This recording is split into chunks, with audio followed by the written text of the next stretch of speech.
Buenos días, queridas amigas y amigos. Hoy quiero hablaros sobre el ictus. ¿Qué es? ¿De dónde viene? Y lo más importante, ¿cómo prevenirlo? Un ictus es una insuficiencia aguda de la circulación sanguínea en el cerebro.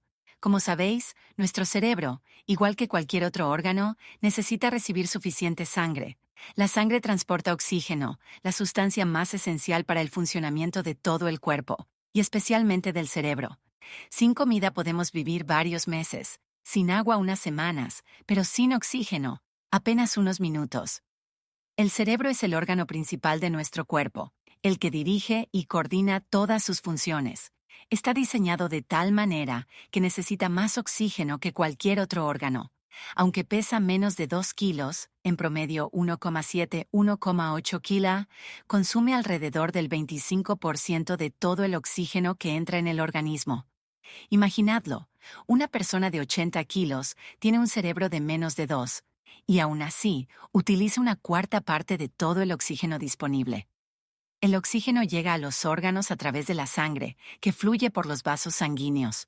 El cerebro recibe su riego a través de 4 arterias principales que pasan por el cuello, 2 carótidas y 2 vertebrales. Las arterias vertebrales discurren por dentro de las vértebras cervicales. El cuello, por tanto, es la conexión entre el cerebro y el resto del cuerpo.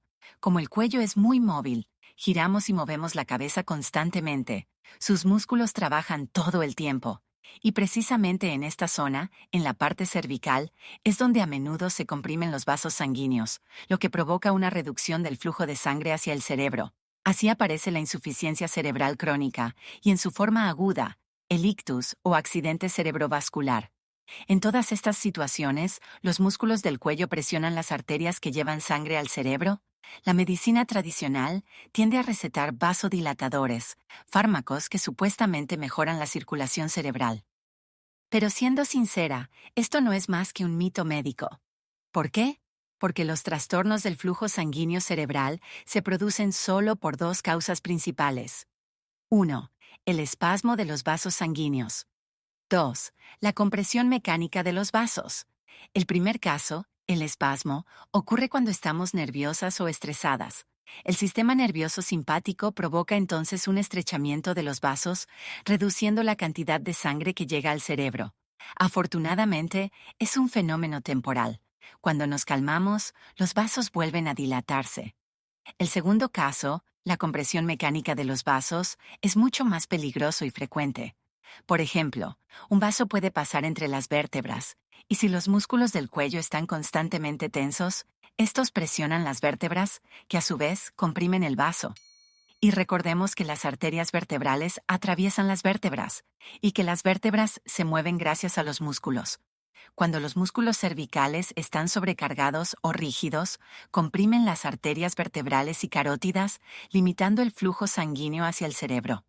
Más del 90% de los problemas relacionados con la falta de riego cerebral se deben precisamente a la tensión muscular en el cuello.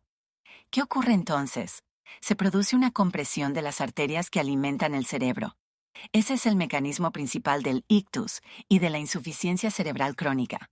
Si la causa está clara, la solución también lo está. Si el problema es la tensión muscular, lo que hay que hacer es relajar los músculos. Por lo general, no se trata de una tensión pasajera, sino de un espasmo crónico acumulado con los años. Cuanto más se contrae un músculo, más fibras desarrolla que permanecen en contracción permanente. Cuando estas fibras se acumulan, acortan el cuello y comprimen las arterias. ¿Y por qué los músculos se sobrecargan? La respuesta es sencilla, por nuestro estilo de vida y el tipo de trabajo que realizamos. Por ejemplo, si trabajamos con los brazos levantados o pasamos horas frente al ordenador, los músculos del cuello están en tensión constante. Así, con el tiempo, se va formando un acortamiento crónico del cuello y un estrangulamiento progresivo de los vasos sanguíneos. Con los años, esto conduce no solo a una insuficiencia crónica del flujo cerebral, sino también a un episodio agudo, el ictus. Cuando el ictus ya se ha producido, curarlo por completo es extremadamente difícil. Solo en las primeras 24 horas se puede intentar detener el proceso. Pasado ese tiempo, las posibilidades de recuperación son mínimas. ¿Por qué? Porque el ictus aparece debido a 2 mecanismos principales. 1. La disminución del flujo sanguíneo. 2. La alteración en la entrega de oxígeno de los glóbulos rojos a las células cerebrales. Durante las primeras horas, las neuronas aún no mueren, pero sufren una falta de oxígeno. Si en ese tiempo no se restablece la oxigenación, las células se destruyen y el daño se vuelve irreversible. El segundo mecanismo se llama hipoxia tisular. Los glóbulos rojos transportan oxígeno, pero para entregarlo a las células deben penetrar en los capilares.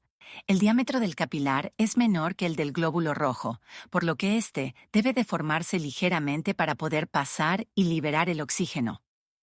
Cuando el medio interno del cuerpo se acidifica, es decir, cuando el pH de la sangre baja por debajo de 7,95, los glóbulos rojos se hinchan y ya no pueden deformarse. No logran atravesar los capilares y, por tanto, no entregan oxígeno a las neuronas. El resultado es una hipoxia tisular. Hay oxígeno en la sangre, pero no llega a las células del cerebro. Este problema empeora con la edad, y por eso los ictus son mucho más frecuentes a partir de los 50 años. Con los años, el cuerpo se vuelve más ácido, y eso afecta tanto al flujo sanguíneo como al transporte de oxígeno. ¿Qué podemos hacer para prevenir un ictus? 1. Relajar los músculos del cuello. Podéis comprobarlo fácilmente. Mirad una foto vuestra de hace 20 años y comparadla con una actual. Si el cuello parece más corto o más rígido, es una señal de alerta.